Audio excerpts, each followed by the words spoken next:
નમસ્કાર વિદ્યાર્થી મિત્રો, ધોરણ 11 આંકડાશાસ્ત્ર વિષય જેમાં ભણી રહ્યા છીએ ચેપ્ટર નંબર 3 મધ્યવર્તી સ્થિતિના માપો, જેની અંદર આપણે મધ્યસ્થ કે જેનો આપણે લાસ્ટ લેક્ચરની અંદર ઉદાહરણ નંબર 18, 19 અને 20 જોઈ ગયેલા. આજે જોઈશું ઉદાહરણ નંબર 21. તો તમારું યુટ્યુબ ચેનલની અંદર હાર્દિક સ્વાગત છે. પાછળના વિડીયો જોવા માટે તમે યુટ્યુબ ચેનલની અંદર નીચે ડિસ્ક્રિપ્શનની અંદર લિંક આપેલી છે, એનો યુઝ કરીને અલગ અલગ પ્રકારની રીત શીખી શકશો. તો વિદ્યાર્થી મિત્રો, ભણીશું આજે ઉદાહરણ નંબર 21. જુદા જુદા ટાઈપિસ્ટોને એક રિપોર્ટ ટાઈપ કરવા માટે લાગેલો સમય નીચેની માહિતીમાં આપેલ છે. તે પરથી ટાઈપિંગના સમયનો મધ્યસ્થ શોધો. શું કીધું? ટાઈપિંગના સમયનો મધ્યસ્થ મેળવવાનો છે. તો કોષ્ટકમાં વિદ્યાર્થી મિત્રો બે વસ્તુ આપી, ટાઈપિંગનો સમય મિનિટમાં અને બીજું ટાઈપિસ્ટોની સંખ્યા આપી છે. તો આમાં માહિતી પહેલાં તો કોષ્ટકમાં આપેલા આપણે કીધેલું કેવી માહિતી ગણવાની? વર્ગીકૃત. કોષ્ટકમાં માહિતી આપેલા વર્ગીકૃત ગણવી. એમાં બે પ્રકાર, અસતત અને સતત. તો વર્ગ લંબાઈવાળા વર્ગ ન દેખાય તો અસતત માહિતી સમજવી. તો માહિતી કેવી છે વિદ્યાર્થી મિત્રો? અસતત. વર્ગ જો આપ્યા હોય તો સતત ને વર્ગનો આપે તો અસતત. તો આમાં એક્સઆઈ ને એફઆઈ કોને લેવાની? તો કે જેનો મધ્યસ્થ તમને શોધવાનો કીધો એક્સઆઈ, તો સમયનો મધ્યસ્થ, તો સમય એક્સઆઈ છે, તો ટાઈપિંગની સંખ્યા આવૃત્તિ એટલે કે એફઆઈ છે.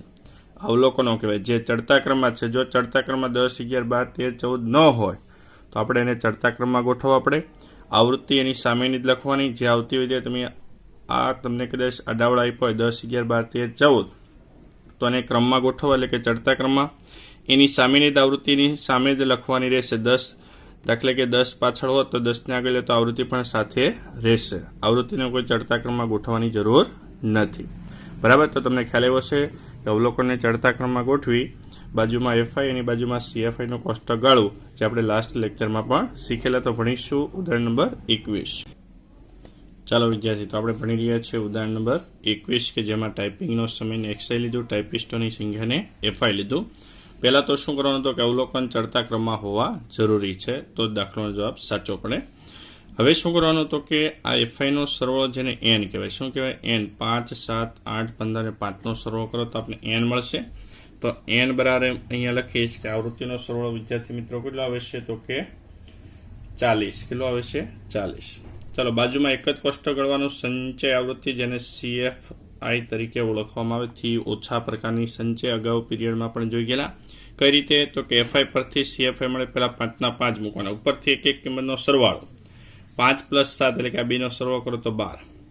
આ બેનો સરવાળો 12, 12 + 8 એટલે આમ સરવાળો કરો, 12 + 8 એટલે 20, 20 + 15 35 અને 35 + 5 40. તો છેલ્લી એનની કિંમત અહીંયા મળવી જરૂરી છે. બરાબર? તો CFI તમારી સાચી હોય. ઓકે, તો આ રીતે એક જ કોષ્ટક બનાવાશે. એફઆઈની બાજુમાં CFI જ્યારે મધ્યસ્થ શોધવાનો કે ત્યારે. ચાલો, મધ્યસ્થનું અસતતનું સૂત્ર શું મૂકીશ? અહીંયા જેને આપશું M બરાબર n+1/2 માં અવલોકનની કિંમત. જે શેમાં જોવામાં આવશે વિદ્યાર્થી મિત્રો? CFIમાં જોવામાં આવશે. CFIમાં જોતા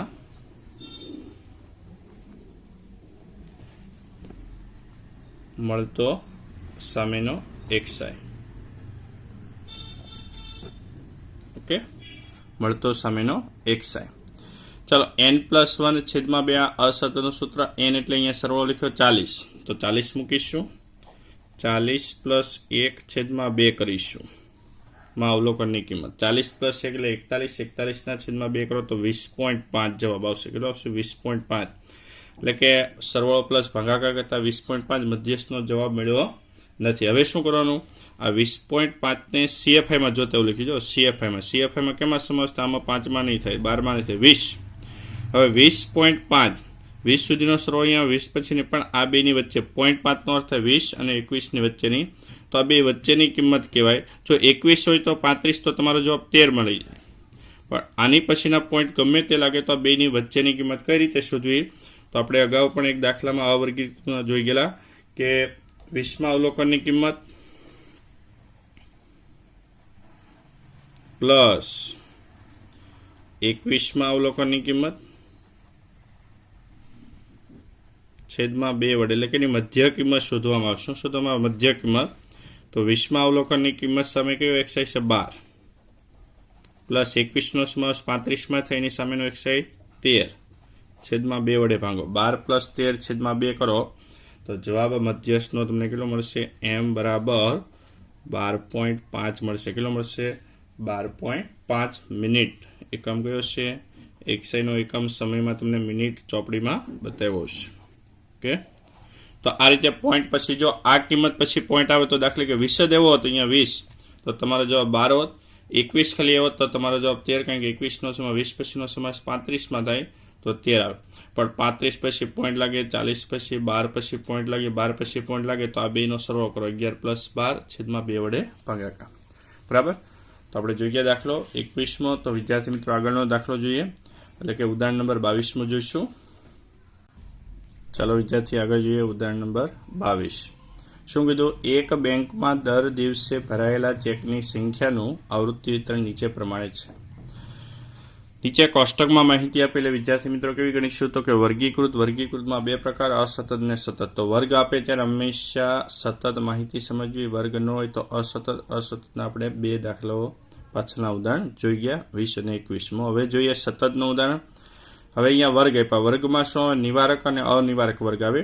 નિવારક ને અનિવારક કઈ રીતે? 0 થી 39. પછી જો અહીંયા 39 થી સ્ટાર્ટ થતો હોય વિદ્યાર્થી મિત્રો, 0 થી 39 થી સ્ટાર્ટ થાય તો નિવારક, 39 છે પછી 40 છે અને ઉધ્વસીમા અને આની અધ્વસીમા સરખી હોય તો નિવારક, અલગ અલગ હોય તો અનિવારક વર્ગ કહેવાય. અને કેવાય અનિવારક. જો 79 પછી 80 તો અનિવારક વર્ગ કહેવાય, પણ આ બે સમાન હોય તો નિવારક આવે. ઓકે, તો વિદ્યાર્થી મિત્રો આપણે અનિવારક વર્ગ આપ્યા છે. બાજુમાં એફઆઈ આવૃત્તિ છે. આપણે કીધું ભરાયેલા ચેકની સંખ્યાનો મધ્ય શોધો. તો વિદ્યાર્થી પહેલો દાખલો એવો સતતનો આપણે ધ્યાનથી જોઈશું કે સતત માહિતી હોય ત્યારે શું કરવાનું? એફઆઈ છે એટલે બાજુમાં એક જ કોષ્ટક બનાવવાનું સીએફઆઈ, બાકી કોઈ કોષ્ટક બનાવવામાં ન આવે. માહિતી અસતત હોય કે સતત હોય એટલે કે વર્ગ હોય કે વર્ગ ન હોય, એફઆઈની બાજુમાં હંમેશા સીએફઆઈનું એક જ કોષ્ટક મળશે. તો આપણે ગણીએ મધ્યસ્થ દાખલો. ચાલો ઉદાહરણ નંબર 22. ચેકની સંખ્યાને વર્ગ લીધા, અનિવારક વર્ગ કહેવાય, બાજુમાં દિવસોની આવૃત્તિ. તો આપણે એન એટલે શું થાય વિદ્યાર્થી મિત્રો? તો કે આવૃત્તિનો સરવાળો એને આપણે એન કહીએ. તો એન બરાબર 2 પ્લસ 14 પ્લસ 23 પ્લસ 7 પ્લસ 4 કરો તો એન બરાબર કેટલો સરવાળો મળશે? તો કે 50. કેટલો આવશે? 50. બાજુમાં એક જ કોષ્ટક સીએફઆઈ થી ઓછા પ્રકારની એટલે ઉપરથી એક કિંમતનો શું કરતો જવાનો? સરવાળો. પહેલા 2 ના 2 મૂકશું, પ્લસ 2 પ્લસ 14 એટલે કેટલા થશે? 16. 16 પ્લસ 23 કરો એટલે 39. 39 પ્લસ 7 કરો તો 46 અને 46 ને 4 50. તો છેલ્લી કિંમત આપણને એન જેટલી મળવી જોઈએ. ઓકે, તો આ થઈ સંચય આવૃત્તિ. હવે જોઈશું વિદ્યાર્થી મિત્રો સૂત્ર. પહેલા તો મધ્યસ્થ વર્ગ મેળવવાનું સૂત્ર કયું?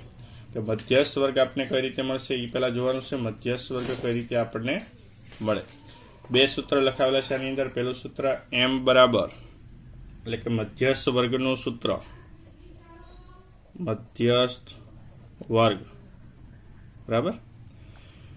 તો એમ બરાબર એવું લખી શકાય n/2, n+1 ને n/2 માં અવલોકનની કિંમત અથવા અવલોકનનો વર્ગ બરાબર છે, જે સીએફઆઈમાં જોવામાં આવે ને વર્ગ સામેનો આપણને મળે. ચલો n બરાબર કિંમત કઈ લેવાની? n એટલે અહીંયા આપણે લખ્યો છે 50. 50/2 માં અવલોકનનો વર્ગ. તો કેટલો જવાબ આવે? 25. 25માં અવલોકનનો વર્ગ સીએફઆઈમાં જવાનું. જેમ આપણે અસતતમાં જોતા તેમ સેમ. 25નો સમાસ 2માં થશે નહીં, 16માં તો કે નહીં. 17 પછીને 39 સુધીની આમાં તો એમાં 25 આવી જાય. 39 સામેનો વર્ગ કયો છે? 80 થી 119. હું લીટી કરીશ. આ મધ્યસ્થ વર્ગ મળ્યો. કયો મળ્યો? 80 થી 119. તો વિદ્યાર્થી મિત્રો ખાસ ધ્યાન રાખજો, અહીંયા લખું છું મધ્યસ્થ વર્ગ. મધ્યસ્થ વર્ગ મળ્યો 80 થી 119, પણ અનિવારક છે. કેવો છે? અનિવારક કહેવાય આને. તો આને નિવારકમાં ફેરવો પડે હંમેશા. જ્યારે આ બે સમાન ન હોય ત્યારે એને સમાન કરવા માટે શું કરવાનું? અધઃ સીમામાં 0.5 માઇનસ કરો, ઉધ્વ સીમામાં 0.5 પ્લસ કરો. તો આ વર્ગ કેવો કહેવાય? અનિવારક બરાબર. અને નિવારકમાં ફેરવો તો લખીશ નિવારક વર્ગ. તો અધઃ સીમા જે છે ને 80માં 0.5 માઇનસ કરો તો 79.5 આવે. ઉધ્વ સીમામાં ઉલટો એમાં 0.5 પ્લસ કરો તો 119.5 બરાબર. આમાં એવું કરીએ કે અહીંયા 39.5, અહીંયા 79.5, તો 79.5 ને આમાં 79 તો બે સમાન થઈ જાય, એટલે બધા વર્ગને નિવારકમાં ફેરવવા હોય તો આપણે ખાલી જરૂર છે એને જ ફેરવશું. હવે બીજું સૂત્ર મધ્યસ્થ વર્ગ એ આપણો જવાબ નથી, તો વિદ્યાર્થી મિત્રો બીજું સૂત્ર આવે m બરાબર l plus n/2 minus cf છેદમાં fi ગુણ્યા c. ચાલો આમાં કઈ કઈ કિંમત કઈ રીતે મુકાય? એલ એટલે વર્ગ જે મળ્યો ને અધઃ સીમા બિંદુ. હવે આ અધઃ સીમા થઈ તો આને કહેવાય અધઃ સીમા બિંદુ, આ ઉધ્વ સીમા છે તો આને કહેવાય ઉધ્વ સીમા બિંદુ. તો એલ એટલે આપણે વર્ગનું અધઃ સીમા બિંદુ લખીએ તો 79.5 જે વર્ગ મળ્યો એનું નિવારકમાં ફેરવીને કિંમત મૂકી n/2 નો જવાબ આપણે ઉપર મળ્યો છે 25. cf એટલે શું આપણે લખાવ્યું છે સૂત્રમાં? જે મધ્યસ્થ વર્ગ મળ્યો એના ઉપરના વર્ગની સંખ્યા. મધ્યસ્થ વર્ગ કયો મળ્યો? 80 થી 119, એનો ઉપરનો વર્ગ કયો કહેવાય? 40 થી 79 ની સંચય આવૃત્તિ કેટલી છે? તો કે 16. તો ઉપરના વર્ગની સંચય આવૃત્તિ એટલે 16 મૂકશું. fi એટલે આ વર્ગ જે મળ્યો ને એ વર્ગની સામેની આવૃત્તિ લેવાની. સામેની fi કઈ છે તમારી? તો કે 23 અને ગુણ્યા c આ વર્ગની વર્ગમાં અહીંયા તફાવત કરી જાઓ. 119.5 માંથી 79 પોઈન્ટ બાદ કરો તો વિદ્યાર્થી મિત્રો 40 મળશે. કેટલા મળશે? 40. ચાલો આગળ વધીએ. 79.5 પ્લસ 25 માંથી 16 બાદ કરો એટલે કેટલા આવશે? 9. 9 ગુણ્યા 40 કરો, આ બેનો તફાવત 9 ગુણ્યા 40 એટલે 360 છેદમાં એને 23 વડે ભાંગો, બરાબર? તો 79.5 પ્લસ 360 ભાગ્યા 23 કરતા મળશે તમને 15.65. કેટલા મળશે? 15.65. હવે બેનો સરવાળો કરો એટલે મધ્યસ્થનો જવાબ તમને મળી જશે. એમાં બરાબર બેનો સરવાળો કરતા 95.15 આવશે. કેટલો આવશે? 95.15. ઓકે, તો આપને મળ્યો મધ્યસ્થનો જવાબ. તો વિદ્યાર્થી મિત્રો બે સૂત્ર આવે. એક મધ્યસ્થ વર્ગ મેળવવાનું m બરાબર n/2, જે કિંમત મળે છે કેમાં જોવાની? cfi માં. એની સામેનો વર્ગ અનિવારક હોય તો એને કેમાં ફેરવો? નિવારક વર્ગમાં. અને પછી સૂત્ર મૂકો ને l plus n/2 minus cf છેદમાં f ગુણ્યા c. એલ એટલે જે વર્ગ છે એનું નિવારક વર્ગ ફેરવો ને એનું જ અધઃ સીમા બિંદુ લેવાનું, અધઃ સીમા લેવાની જરૂર નથી. n/2 જવાબ ઉપર 25 મળેલો છે. cf એટલે શું? જે મધ્યસ્થ વર્ગ મળે એનો ઉપરનો વર્ગ જોવાનો, એની સામેની સંચય આવૃત્તિ cf જેને કહેવાય 16. fi એટલે વર્ગ જે મળ્યો એની સામેની આવૃત્તિ 80 થી 119 ની આવૃત્તિ 23 અને વર્ગ લંબાઈ આ વર્ગની કેટલી છે? તો કે તફાવત કરવાનો, આમાંથી આ બાદબાકી કરો તો 40. પછી આ બેનો તફાવત ગુણ્યા 40 કર્યા 360 ભાગ્યા 23 અને બેનો સરવાળો કરતા મળ્યો જવાબ 95.15. તો વિદ્યાર્થી મિત્રો આ રીતે આગળનું ઉદાહરણ જોઈએ 23મું. ચાલો વિદ્યાર્થી તો આગળ જોઈએ ઉદાહરણ નંબર 23. શું કીધું? તો કે 75 કુટુંબના પેટ્રોલના માસિક ખર્ચની માહિતી નીચેના કોષ્ટકમાં આપેલ છે. તો આપણે એવું કીધું આ કુટુંબના પેટ્રોલ ખર્ચની મધ્યસ્થ શોધો. તો વિદ્યાર્થી અહીંયા કઈ રીતે આપણે કીધું? પેટ્રોલનો ખર્ચ અને સામે કુટુંબની સંખ્યા. હવે વિદ્યાર્થી માહિતી કોષ્ટકમાં છે એટલે વર્ગીકૃત અસતત કે સતત. પહેલા તો માહિતી કેવા પ્રકારની કઈ રીતે લખ્યું? 200 સુધી, 400 સુધી, 600. એટલે આનો અર્થ શું થાય?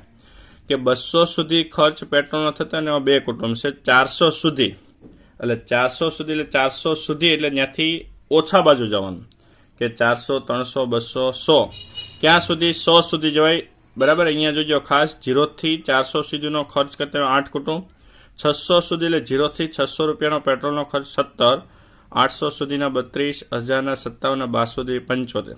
તો વિદ્યાર્થી અહીંયાથી ઓછા પ્રકારનું સંચય આવૃત્તિ વિતરણ આપ્યું છે. કેવા પ્રકારનું? થી ઓછા પ્રકારનું. એટલે અહીંયા જોઈ લો આપણે cfi શોધતા ચડતા ક્રમમાં મળતી થઈ જો ચડતા ક્રમમાં ઉપરથી એક એકનો સરવાળો. કેમ? તો કે 400 સુધીમાં 200 વડે આવી ગયા એટલે બેનો સમાવેશ 8માં થયો. 600 સુધી એમાં 8નો સમાવેશ થઈ ગયો હોય. 800 સુધી એટલે 600 વડે આવી ગયા હોય. તો પહેલા તો આના વર્ગ આપણે મેળવવા પડે. તો વર્ગ લંબાઈ જોઈ શકે 200, 400, 600, 800 એટલે 200 200 વર્ગ લંબાઈ. તો 0 થી 200 આવે, 200 થી 400, 400 થી 600. આ રીતના વર્ગ તમારે મૂળ વર્ગ મેળવવા પડે, કારણ કે આવૃત્તિ વિતરણ જે પણ થી ઓછા પ્રકારનું સતત આવૃત્તિ સંચય આવૃત્તિ વિતરણ કહી શકાય. એના મૂળ વર્ગ મેળવશું અને cfi આપી 2, 8, 17, 32, 57, 55 એની મૂળ fi મેળવશું અને પછી દાખલો ગણીશું. ઓકે, ચાલો વિદ્યાર્થી તો અહીંયા વર્ગ નથી પણ થી ઓછા પ્રકારનું સંચય એટલે અહીંયા કુટુંબને cfi લીધી છે. આના પરથી અહીંયા વર્ગ મેળવીશ, આના પરથી fi, તો મૂળ વર્ગ અહીંયા મેળવીશ. કઈ રીતે મળે? 200 સુધી એટલે હું એવો વર્ગ લખી શકું 0 થી 200, કાં તો 200 સુધી પહેલો વર્ગ 0 થી 200. પછી 200 થી 400, જોજો અહીંયા વર્ગ કઈ રીતે મળે. પછી વર્ગલંબાઈ આગળ 400 થી 600, પછી 600 થી 800, પછી 800 થી 1000 અને છેલ્લો વર્ગ 1000 થી 1200. બરાબર. વર્ગલંબાઈ આપણે ક્યાંથી લીધી? અહીંયાથી ખ્યાલ આવે 200, 400, 600, તો વચ્ચેનો તફાવત 200, 200 તો આપણે ખ્યાલ આવે. હવે આ જે છે એ કુટુંબની સંખ્યા સંચાવૃત્તિ, એના પરથી મૂળ એફઆઈ મેળવીશ કઈ રીતે? તો કે વિદ્યાર્થી શું કરવાનું? આ 75 માં 57 આવી ગયો, એટલે કે 1200 માં 1000 ખર્ચ કરતા હોય તો છેલ્લેથી જ્યાં મોટી કિંમત દેખાય ત્યાંથી બાદ બાકી, એટલે 75 માંથી 57 બાદ કરો. 75 માંથી 57 બાદ કરો વિદ્યાર્થી મિત્રો, તો કેટલા આવશે? તો કે 18. આગળ વધવાનું, 57 માંથી 32 બાદ કરો તો કેટલા આવશે? 25 આવશે. 32 માંથી 17 બાદ કરો 15 મળશે. પછી 17 માંથી 8 બાદ કરો 9 મળશે. 8 માંથી 2 બાદ 6 અને છેલ્લે 2 માંથી 0 એટલે 2 પોતે આવશે. તો વિદ્યાર્થી મિત્રો અહીંયા જોઈ લો કઈ રીતે. હવે ખ્યાલ આવ્યો કે 0 થી 200 ખર્ચ કરતા એવા બે કુટુંબ છે. 200 ની 400 વચ્ચેની લિમિટ ખર્ચ કરતા એવા 6. પણ હું એમ કહું 1200 સુધી, એટલે કે 1200 થી ઓછો ખર્ચ કરતો હોય તો ક્યાં સુધી જવાનું? 0 સુધી. 1200 થી ઓછો એટલે 0, તો આ બધાનો સરવાળો કરો તો વિદ્યાર્થી મિત્રો 57 મળશે. જોઈ લો આ એફઆઈ નો સરવાળો કુલ 75 મળશે. કેટલો મળશે? 75. કેમ કે 1200 સુધીનો ખર્ચ કરતા એવા કુટુંબ કેટલા? તો તમે શું કહેશો? આ બધાનો સરવાળો તો કેટલો આવે? 75. પણ હું એમ કહું 1000 સુધીનો ખર્ચ કરતા હોય, 1000 સુધી લિમિટ નથી, ક્યાં સુધી ઓછા? તો 0 સુધી જવાનું 2, 6, 9, 15, 25 સુધીનો સરવાળો 57 મળશે. એટલે આપણને આ જે આપ્યો ને એ 1000 સુધી, 0 થી 1000, 0 થી 800, 0 થી 600, એટલે આ બધાનો સરવાળો ભેગો હતો. હવે બધાને અલગ પડ્યા, અલગ અલગ વર્ગ છે, અલગ અલગ ખર્ચ બતાવ્યો. તો આપણે બાજુમાં કયું કોષ્ટક બનાવતા? સીએફઆઈ થી ઓછા પ્રકારનું સીએફઆઈ જ આપી છે. તમે કદાચ ન બનાવો તો પણ ચાલે. તો ફરીવાર આપણે આનો મળશે કઈ રીતે? ઉપરથી એક એકનો સરવાળો કરો. પહેલા 2 ના 2. બરાબર. હવે આપણે સતત પ્રકારનું મળી ગયું. તો 2 + 6 એટલે કેટલા આવશે? 8. 8 + 9 17. 17 + 9 17 + 15 32. 32 + 25 57. 57 + 18 75. તો જોઈ શકાય આ સીએફઆઈ અને આ સીએફઆઈ જો સરખી આવી. કેમ? તો કે થી ઓછા પ્રકારની તેને આપણે મેળવીએ, એ પણ કઈ મેળવીએ? થી ઓછા પ્રકારની સંચય આવૃત્તિ મેળવીએ છીએ. બરાબર છે. તો આ રીતે વિદ્યાર્થી તમને થી ઓછા પ્રકારનું આપી દીધી છે. તમે કીધે છે આ કોષ્ટક ન બનાવો તો પણ ચાલે, પણ શીખવા માટે આપણે અહીંયા બનાવેલું છે. ઓકે. તો નિવારક પ્રકારના વર્ગ છે. જોઈ લો આ બે સમાન દેખાય એટલે નિવારક વર્ગ કહેવાય. બે સમાન છે. 600 પછી અહીંયા 800 800 1000 1000. ચલો પહેલા મધ્યસ્થ વર્ગ મેળવવાનું સૂત્ર અહીંયા લખીશું. મધ્યસ્થ વર્ગ કઈ રીતે મળે એનું સૂત્ર આપણે દાખલો ગયો પણ અને આગળનો દાખલો પણ ગયા. એમ બરાબર કયું સૂત્ર આવે? તો કે n/2 માં અવલોકનનો વર્ગ. બરાબર. એ સીએફએમાં જોવો છે n બરાબર 75 છે, તો 75 ના છેદમાં 2 મૂકીશ માં અવલોકનનો વર્ગ. 75 ભાગ્યા 2 કરો તો કેટલા મળશે? 37.5. ચલો આ કેમાં જોવા જવાના? સીએફઆઈમાં. 37.5 સીએફઆઈમાં જો શેમાં સમાસ થાય? 32 માં ને 57 માં. તો 57 સામેનો વર્ગ કયો છે વિદ્યાર્થી મિત્રો? તો કે 800 થી 1000. અહીંયા હું લીટી કરીશ 800 થી 1000, તો વર્ગ લખીશ 800 થી 1000. નિવારક જ વર્ગ છે. કેવો છે? નિવારક, એટલે એને આપણે ફેરવાની જરૂર નથી. ઓકે. વર્ગ મળે એટલે બીજું સૂત્ર m બરાબર l plus n/2 minus cf છેદમાં fi ગુણ્યા c. આ મધ્યસ્થનું સૂત્ર છે. પહેલું સૂત્ર તો મધ્યસ્થ વર્ગનું છે. l એટલે જે વર્ગ મળે એનું અધઃ સીમા બિંદુ, તો 800 અધઃ સીમા બિંદુ કહેવાય. n/2 નો જવાબ આપણે ઉપર મળી ગયો છે. કેટલો મળ્યો છે વિદ્યાર્થી મિત્રો? 37.5. તો બેઠો મૂકી દેવાનો 37.5. cf એટલે શું? આપણે ગયા દાખલામાં કીધું જે વર્ગ મધ્યસ્થ વર્ગ મળ્યો ને એની ઉપરનો વર્ગ જોવાનો. એટલે મધ્યસ્થ વર્ગ કયો આવ્યો? 800 થી 1000. એનો ઉપરનો વર્ગ કયો થાય? 600 થી 800. એની સામેની સંચય આવૃત્તિ કેટલી છે? તો કે 32. તો એ લખશું 32. એફ એટલે આવૃત્તિ. કઈ આવૃત્તિ લેવાની? જે વર્ગ મળે ને એની સામેની આવૃત્તિ. તો આપણે વર્ગ મળ્યો 800 થી 1000. એની સામેની આવૃત્તિ કેટલી છે? 25. તો 25 મૂકીશું અને ગુણ્યા સી. જે વર્ગ મળ્યો એની વર્ગ લંબાઈ કેટલી છે? 800 થી 1000 વચ્ચેનો તફાવત કરો તો 200 વર્ગ લંબાઈ કહેવાય. કેટલી કહેવાય? 200. ચાલો આગળ શું કરીશું? 800 પ્લસ 37.5 માંથી 32 બાદ કરો અને ગુણ્યા 200 કરો. આ બાદ બાકી ગુણ્યા 200 કરો તો 1100 મળશે. કેટલા મળશે? 1100 છેદમાં 25 વડે ને ભાંગો તો 800 પ્લસ 1100 ભાગ્યા 25 44. તો જવાબ આવશે મધ્યસ્થ m બરાબર 844 જવાબ મળશે. બરાબર. તો આ પેટ્રોલનો ખર્ચ રૂપિયા મળ્યો. શ્રેયસ મધ્યસ્થ વચ્ચેની કિંમત 844 રૂપિયા શ્રેયાસ ખર્ચ આપણો થશે, મધ્યસ્થ મળશે. બરાબર વિદ્યાર્થી મિત્રો, તો આ રીતે આપણે જોયા ઉદાહરણ 3 જોયા છે 21, 22 ને 23 અસતત ને સતત બંનેના. ઓકે, તો આ સાથે વિદ્યાર્થી મિત્રો જો તમને વિડીયો ગમ્યો હોય તો લાઇક, શેર અને સબસ્ક્રાઇબ કરી અન્ય વિદ્યાર્થીને પણ મોકલવા વિનંતી. આગલા દાખલા ઉદાહરણ નંબર 24 જોઈશું, જેમાં અલગ રીતે એટલે કે થી વધુ પ્રકારનું આપને આપેલું છે. તો આ રીતે અન્ય વિડીયો પાછળના જોવા માટે નીચે ડિસ્ક્રિપ્શનની અંદર લિંકો આપેલી છે. તો આપણે મળીશું ફરીથી નેક્સ્ટ લેક્ચર સાથે.